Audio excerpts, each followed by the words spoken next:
Hello అండి. ఈ fatty liver ఉన్న పేషెంట్స్‌కి ట్రీట్మెంట్ ఏంటి? వాళ్ళు తీసుకోవాల్సిన ప్రికాషన్స్ ఏంటి అనేది ఈ వీడియోలో మనం తెలుసుకుందాం. నా పేరు doctor Tejaswini, consultant gastroenterologist, Mahabub Nagar.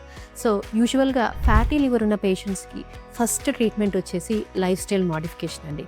ఈ లైఫ్ స్టైల్ మోడిఫికేషన్ అంటే ఏం లేదు, weight loss and regular exercise. So ఎప్పుడైనా ఓవర్ వెయిట్ ఉన్న పేషెంట్స్కి వాళ్ళ వెయిట్లోంచి అట్లీస్ట్ ఒక 5% to 10% ఆఫ్ ది వెయిట్ అనేది తగ్గితే కనుక ఈ ఫ్యాటీ లివర్ అనేది రివర్స్ అయ్యే ఛాన్సెస్ చాలా ఎక్కువగా ఉన్నాయన్నమాట. సెకండ్ థింగ్ వచ్చేసి ఎక్సర్సైజ్ అనమాట.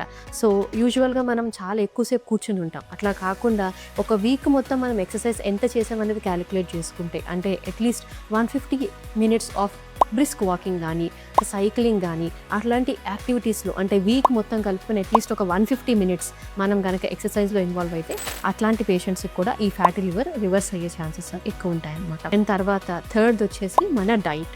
సో హై షుగర్ కంటెంట్ ఉన్న ఫుడ్స్, ఎస్పెషల్లీ బయట తిరిగే ప్రిజర్వేటివ్స్ యాడ్ చేసిన ఫుడ్స్ కానీ, షుగరీ డ్రింక్స్ కానీ, హై కార్బనేటెడ్ బెవరేజెస్ కానీ, ఇవన్నీ తీసుకుంటే కూడా ఫ్యాటీ లివర్ అనేది ఇంకా వర్సన్ అవుతుంది కానీ తగ్గదు. సో మన డైట్లో ఇవన్నీ మనము అవాయిడ్ చేసుకొని హెల్దీ డైట్కి కూడా మనం బాగా స్టిక్ అయి ఉంటే వాళ్ళకు కూడా ఈ ఫ్యాటీ లివర్ రివర్స్ అయ్యే ఛాన్సెస్ అయితే ఉంటాయండి. Thank you.